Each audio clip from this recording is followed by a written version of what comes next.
আমাদের টাইম নেই। আমরা লিখিত কমপ্লেন জানিয়েছি, তার বাবা তার ছেলে মারা গেছে, কিভাবে মারা গেছে, কারা মেরেছে, কি হয়েছে টোটালটা ডিটেলস লেখা আছে। আপনারা এই যে ছবি তুললেন আপনারা দেখে নিতে পারবেন। আমরা দাবি করেছি এই কপির বাইরে দ্রুততার সঙ্গে যারা এই মৃত্যুর আসামি, যারা মার্ডার করেছে তাদের অবিলম্বে অ্যারেস্ট করতে হবে। 2 নম্বর কথা হলো গিয়ে এই ব্যক্তির কাছ থেকে যে ঘুষ বাবদ টাকা পয়সা নিয়েছে পুলিশ অফিসার, সেই টাকা রিটার্ন দিতে হবে। আর এনার যে অপুরন্ত ক্ষতি হলো, তার একটা সদ্য বিবাহিত স্ত্রী, তার গর্ভে সন্তান, এর কি হবে? এর সম্পূর্ণ ক্ষতিপূরণ সরকারিভাবে একটা ব্যবস্থা করতে হবে। মেয়েটার একটা কাজের ব্যবস্থা হোক, উপার্জনের সরকারি কোনো একটা ব্যবস্থা করতে হবে এবং এককালীন কোনো সহযোগিতা। এই দাবিগুলো আমরা ওনার কাছে রেখেছি। উনি আমাদের কপি রিসিভ করেছেন। উনি বলেছেন 100% উনি আন্তরিকভাবে ওনার নিজের পরিবারের লোক হিসেবে উনি যেটা করতেন সেটাই করবেন, করে এর ব্যবস্থা করবেন। আমরা 2 জনের নাম দিয়েছি, যারা সরাসরি মেরেছে, তার সঙ্গে আরও অফিসার যারা যুক্ত, এই কথা বলা হয়েছে। এই যে ঘটনা, মূল অভিযুক্ত এসআই রাজদীপ সরকার, তাই তো? এই যে ঘটনা কিভাবে দেখছেন?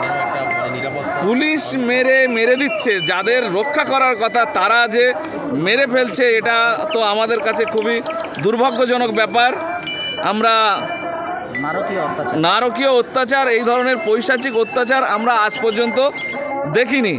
এই ধরনের পৈশাচিক অত্যাচার আমরা আজ পর্যন্ত দেখিনি যে পুলিশ ডেকে এনে, তার পরিবারে চুরি হয়েছে, তার কাকা বলছে আমার ভাইপো দোষী নয়, তারপরেও তাকে ডেকে এনে অমানসিক অত্যাচার করে, লাঠি পেটা করে, তার 2টো কিডনি ড্যামেজ করে এবং কারেন্ট শক দিয়ে, তার রক্ত, পায়খানার দাঁত দিয়ে, পেচ্ছাপের দাঁত দিয়ে রক্ত বার হচ্ছে। শেষের বেলা ছেলেটা মারা গেল। একটা 21-22 বছরের তরতাজা ছেলে, যার শরীরের ছবি দেখলে আমরা বুঝতে পারি তার শরীরে কোনো রোগ নেই, একটা ফুটন্ত ছেলে, একদম টকবকে ছেলে। এইরকম ছেলেকে যেভাবে মারা, আমরা আস্থা রাখছি আইনের উপরে, বিচার ব্যবস্থার উপরে। আমরা তো এসপি আমাদেরকে কথা দিয়েছেন, আমরা ভরসা না রেখে কোথায় যাব? পুলিশের ওপরে ভরসা রাখছি, পাশাপাশি আমরা বিচার ব্যবস্থার উপরে ভরসা রাখছি। আমরা হাইকোর্টে যাব এবং ন্যায় বিচারের জন্য যদি সুপ্রিম কোর্টে যেতে হয় প্রয়োজনে তাই যাব। আমরা মনে করছি তাই, না হলে অন্য কোনো কারণ তো গ্রামের মানুষও বলতে পারছে না, তার বাবা মাও বলতে পারছে না, কেউ বলতে পারছে না অন্য কোনো কারণ আছে কিনা।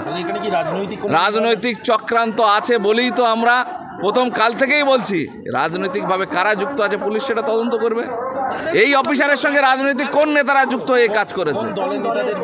আমরা তো শাসক দলের নেতাদের কথা বলছি, তৃণমূলের কথা বলছি, যারা এর সঙ্গে যুক্ত হয়ে এই কাজ করেছে। নিশ্চয়ই তার পরিবারও আইএসএফের সমর্থক।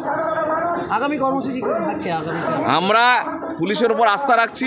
তারপরের ধাপ হচ্ছে কোর্ট। আমরা কোর্টেও যাব, কোর্টের দ্বারস্থ আমরা ন্যায় বিচারের জন্য। ওর আরও তো উচ্চতর কোর্টে যেতে হলে যাব। আমার নাম আব্দুল মালেক মোল্লা, আমি আইএসএফ জেলা সভাপতি।